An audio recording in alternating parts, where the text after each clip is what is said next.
I received the urgent call about a missing teenager who vanished 5 minutes after leaving home. I examine every detail in her file, hoping to find a clue hidden among the paperwork. I reassure the parents that every possible effort will be made to locate their missing child. I decide to head directly to the girl's last known location, determined to pick up her trail. I feel the weight of urgency pressing down as I navigate traffic to reach her home address. I arrive at the residence, where a silent front porch holds more questions than answers.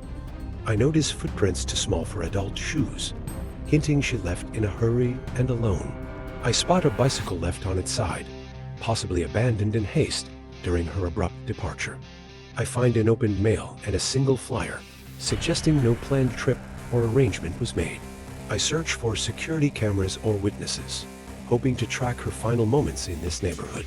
I learn she was last seen pacing by the fence, looking uneasy before vanishing around the corner. I sense a subtle clue hidden here, as if her trail vanishes into darkness at this exact spot.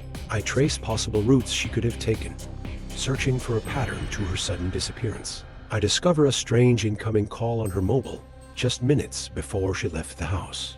I notice inconsistencies in her last note, suggesting someone else may have written the message. I hear a muffled voice urging her to come outside, fueling my suspicion of an orchestrated plan. I spot a shadowy figure near the girl's block, confirming my theory of outside interference. I piece together a theory. She was coaxed outside, possibly by someone close to earn her trust. I learned she recently confided in a close friend about a new acquaintance who acted strangely. I confirm she never boarded the bus, reinforcing the theory she was taken away by another vehicle. I discover a security camera outside the shop that might have captured the exact moment she left. I see a car pulling up. The passenger signals her inside, strengthening my belief in an accomplice. I run the plate found in the video, hoping it leads me to someone who can explain her strange exit. I get a match on the car's owner, a familiar associate who resides just 2 streets away. I arrive at the suspect's property, determined to confront the one who last contacted the missing girl.